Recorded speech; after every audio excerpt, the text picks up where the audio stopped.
He didn't stand for the judge, not even a glance. That's when the silence shifted from courtroom quiet to something tighter. Like the air itself was waiting. The man in question, Vincent Maddox, a name plastered across business magazines, celebrity galas, and tax investigation reports, he strolled into that San Mateo County courtroom like he was headed to brunch at the Ritz. Tailored charcoal suit, designer shoes, a smirk that said, "I own this place."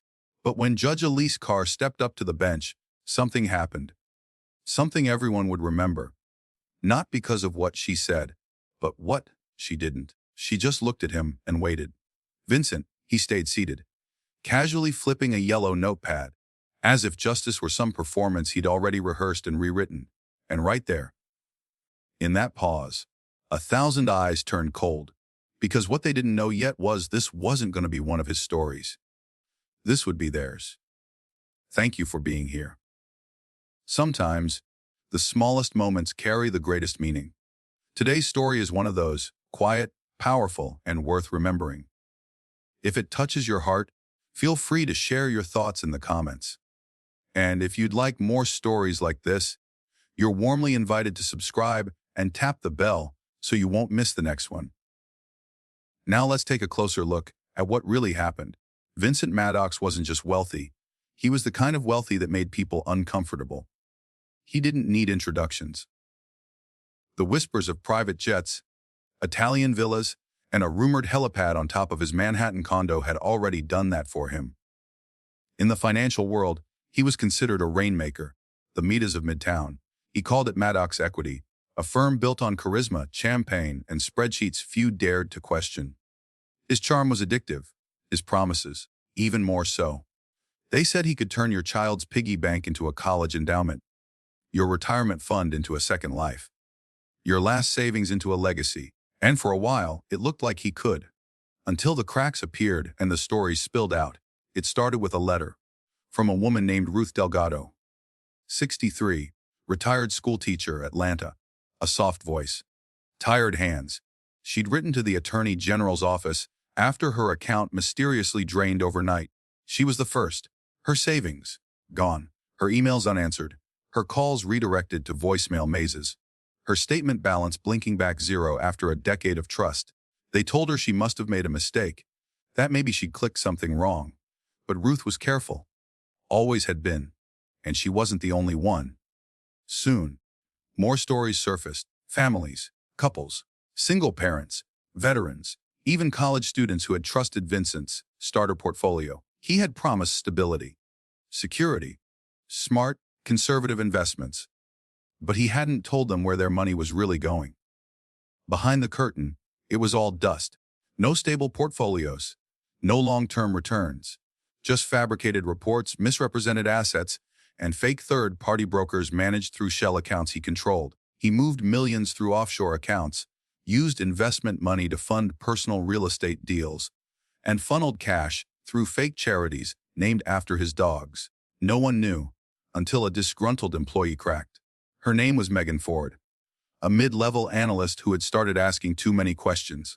2 weeks later, she was fired, but not before she'd copied enough files to sink a battleship. The case hit federal investigators like a thunderclap. Emails, wire transfers, doctored statements.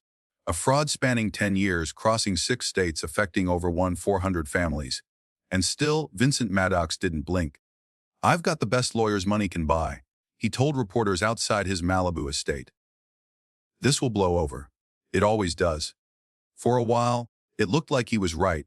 His lawyers stalled the indictment, filed motion after motion, claimed political bias, systemic jealousy, and a vendetta against success. But the victims were waiting, and behind the bench, Judge Elise Carr was watching, silently building her own sense of what justice would mean. She wasn't a woman drawn to spectacle, but she understood power, and how some men wrapped themselves in it like armor. The trial was scheduled for March, and from the moment the doors opened, the courtroom never emptied. The first to testify was Ruth Delgado. She walked to the stand slowly, clutching a folded tissue, her blouse slightly wrinkled, the kind of detail only visible if you were close enough to care. She cleared her throat once, twice, and then, With a voice that cracked just once, she said, "I trusted him." The courtroom fell still. "I spent 37 years teaching second grade. I saved what I could. I didn't buy new cars, or take vacations, or upgrade the kitchen, because I was saving. For my daughter. For me." Her eyes flicked to Vincent, who stared at the ceiling, then checked his cufflink. "He promised it was safe. That my money would grow. I didn't know I was handing him everything I had left." A pause. "I lost my home. I lost my independence. My daughter had to put me up in her guest room. I sleep beside a treadmill now." She folded the tissue tighter, then whispered, "Your Honor, I don't want revenge. I just want my dignity back." Next came Curtis Mayfield, a retired firefighter from Aurora, Illinois. White hair, big hands. A voice like gravel soaked in whiskey. He didn't cry. He didn't have to. "I've pulled 12 people from burning buildings," he said. "I've had my lungs collapse twice. I didn't break. Not then. But this man," he turned, slowly looking directly at Vincent. "This man broke me." And through it all, Vincent Maddox stayed the same. Smug, detached, flicking invisible lint off his sleeve. He'd lean back in his chair, whisper jokes to his attorney, or, on more than one occasion, scroll through his phone while victims spoke. It was maddening, infuriating, disrespectful beyond words. And people noticed. By day 4, the courtroom gallery was packed. Every seat taken. People standing in the back. Some sitting on the floor near the walls. They weren't just victims now. They were witnesses, observers, community members, reporters, law students, retirees. And when Vincent laughed, that soft chuckle during a particularly emotional statement from a single mom named Tanya Morales. Even the judge looked up, but she said nothing. Not yet. The prosecution was patient, ruthless, precise. They showed bank records, wire transfers, a paper trail so tangled it required 2 whiteboards and a digital screen to map out. But then they found it, the smoking gun. An email. From Vincent to his senior staff. "Make the numbers look good. We need these suckers to sign before Q4. The words echoed through the courtroom like acid poured on cold steel. Someone audibly gasped. Someone else whispered, "He actually said that." Angela Ruiz, sitting in the second row, put her hand over her mouth. Curtis Mayfield clenched his fists until his knuckles went white. "Vincent," he smirked. The morning of sentencing felt different. No one spoke in the gallery, not even a whisper. Just the low shuffle of feet and the occasional sniffle. Judge Elise Carr entered in silence, her expression calm, unreadable. Vincent Maddox sat at the defense table. Arms relaxed, legs crossed. That familiar smirk still dancing at the corner of his mouth. He looked unbothered. As if this were just another formality before champagne. His attorney leaned over, whispering something. Vincent nodded, then winked toward the press section. Click. A reporter's camera caught the exact moment. He looked like a man who thought he'd already won. Then Judge Carr spoke. Her voice was low, precise, like a stone dropped in still water. "Mr. Maddox," she said, "you have been found guilty on all counts. Wire fraud conspiracy, and obstruction of justice." The words hung there. No one moved. "You defrauded over 1,400 people. You manipulated them, exploited them. And you did it not out of desperation but entitlement." Vincent's smirk started to fade. "You were given every advantage in life. Education, opportunity, wealth. And you used those gifts not to build, but to destroy." The room was frozen. Angela Ruiz sat with her hands clasped so tightly, her knuckles had gone white. Curtis Mayfield looked like a statue. Judge Carr's tone darkened. "And throughout this trial, you have shown no remorse, no humility, no understanding of the damage you've caused." She paused. "Justice," she continued, "is not about revenge. It is about responsibility." Vincent uncrossed his legs. "For that reason, and to preserve the faith this court holds sacred, I hereby sentence you to 25 years in federal prison." A collective gasp swept the room. What without the possibility of parole? Vincent Maddox stood up so fast his chair tipped over. "You can't do this," he shouted, his voice echoing like a siren. "I'm Vincent Maddox. I'm not some lowlife." Judge Carr didn't flinch.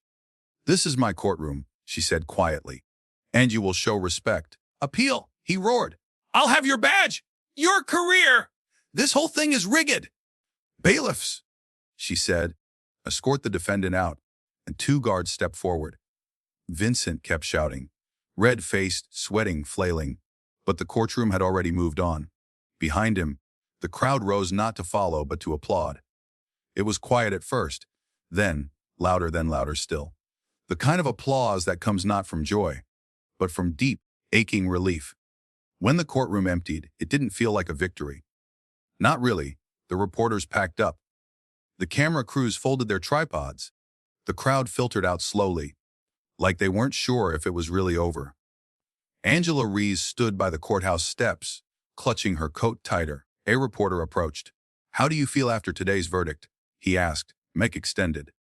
She hesitated, then said softly, relieved. "But it doesn't undo what he took. My kids and I are still trying to rebuild. This isn't an ending. It's just a better place to begin." Curtis Mayfield spoke with a friend nearby. "It's not just about the years," he said. "It's the message. Guys like that think they're untouchable. Today proved they're not." Across the street, inside her chambers, Judge Elise Carr stood quietly at her window. She didn't feel triumph, didn't feel satisfaction, just a steady sense of balance returning, not to the world, but to one tiny part of it. Her job wasn't about punishment, it was about truth. And today, truth had finally stood tall enough to be seen. 2 days later, a letter arrived, typed on plain white paper, no return address, no stamp, hand-delivered to the courthouse lobby. Judge Carr opened it at her desk. It was signed, Sophia Ruiz, Angela's youngest daughter. She was 17. "Dear Judge Carr, thank you for standing up when so many people were sitting down, for showing us that people like Vincent Maddox can't always get away with hurting families like mine.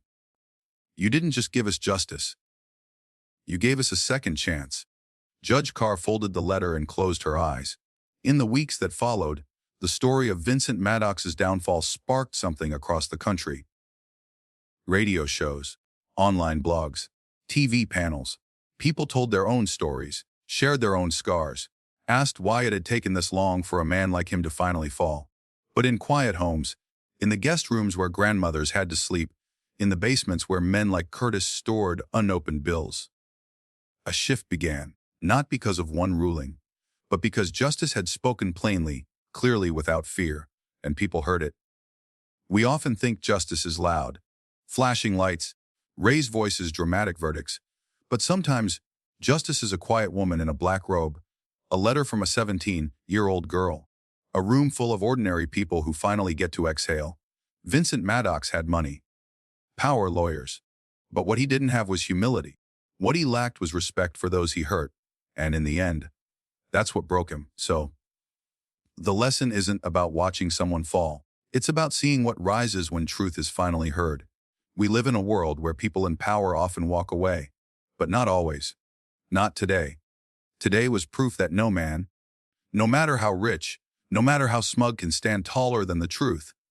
And that's a message worth holding on to. If this story stirred something in you, if it reminded you that fairness still matters, that voices still count, and that justice is worth fighting for, share your thoughts below. Your story, your memory, your voice, they all matter here.